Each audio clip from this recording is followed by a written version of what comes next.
In ancient China, long before the land was divided by borders and banners, there stood a mountain wrapped in mist and memory.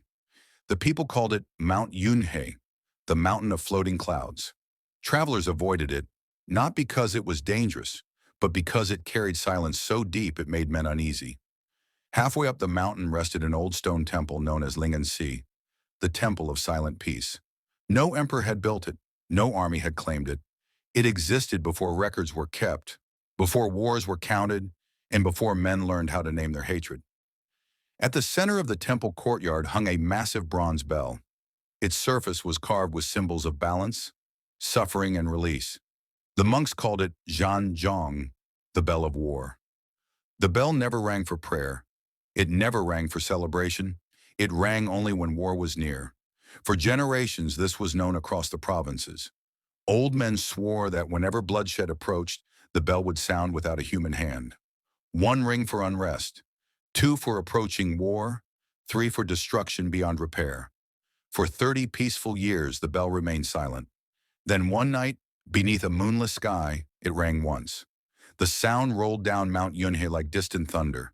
It slipped into sleeping villages, crept through closed windows, and settled heavily in the hearts of those who heard it. Dogs howled, lanterns flickered, elders sat up in fear, whispering prayers they had not spoken in decades. At Ling'an, a young novice monk named Li Wei froze as the sound echoed through the courtyard. He was 19 years old, slender and quiet, with eyes shaped by loss far older than his years. War had taken his parents when he was a child, and the temple had raised him in silence and discipline. Li Wei rushed outside and saw the bell gently swaying. No rope had been pulled. No hand had touched it. Moments later, the abbot, Master Shen Ru, stepped into the courtyard. His hair was white, his back bent, but his eyes were sharp with understanding. "One ring," he said softly. "The land is no longer at peace." Li Wei felt confusion tighten his chest. The empire was stable. Trade flourished. The provinces were calm. "There is no war," Li Wei said. Shen Ru looked toward the dark horizon. "There is always war," he replied. "It simply begins long before swords are drawn." Within days, messengers arrived with troubling news. To the east, General Han Zhiming of the Iron Banner Army had begun marching west, claiming rebellion threatened the empire. To the west, warlord Zhao Chang raised his forces, refusing to submit to imperial command. Each general believed the other sought domination. Each claimed defense. Neither trusted peace.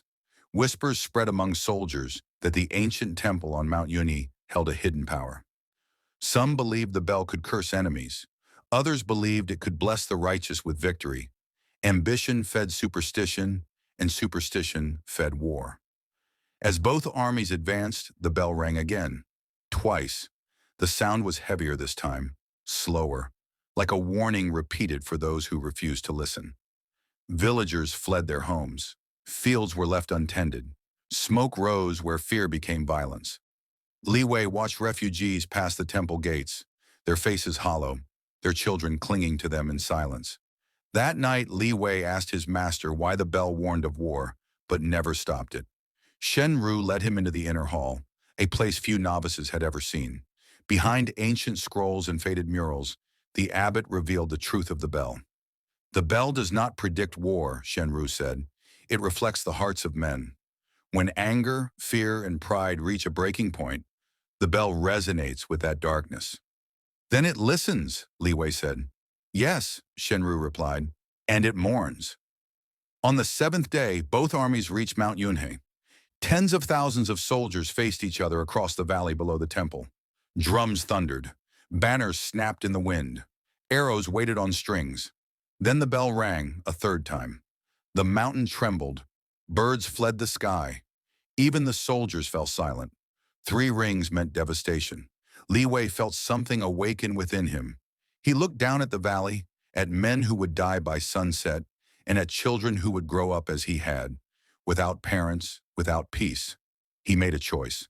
Li Wei took the temple mallet and struck the bell with his own hands. The sound echoed, different from before, strained and heavy with intention. Then he left the temple and began walking down the mountain path alone. Archers raised their bows. Soldiers shouted for him to stop. Generals watched in disbelief as a single unarmed monk walked between two armies. Li Wei stood in the valley, bowed deeply, and spoke. I am Li Wei of Ling'an. I carry no weapon, only a question. The generals listened, unsure why. Why do you march to kill men you have never met? Li Wei asked. General Han said it was duty. Warlord Zhao said it was survival. Li Wei nodded. And when this war is over, he asked, what will remain? Neither answered. You believe the bell will grant victory, Li Wei continued, but it has already spoken. It does not ring for armies. It rings for hatred. At that moment, the great bell cracked. The sound it released was not thunder, but silence so heavy it crushed breath. In that silence, visions filled the valley. Generals saw sons buried on foreign soil. Soldiers saw themselves forgotten and broken. Victories turned to ashes in their hands. The bell shattered. Li Wei collapsed. When he awoke, the valley was empty.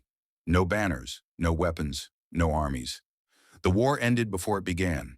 In the days that followed, envoys met instead of soldiers. Borders were redrawn, treaties were signed, lives were spared. The temple was rebuilt, not as a warning but as a reminder. The broken bell was left hanging, never repaired. Years later, Li Wei became abbot of Ling'an. When asked why the bell was left broken, he answered simply, so men will remember that peace is fragile, and the bell never rang again.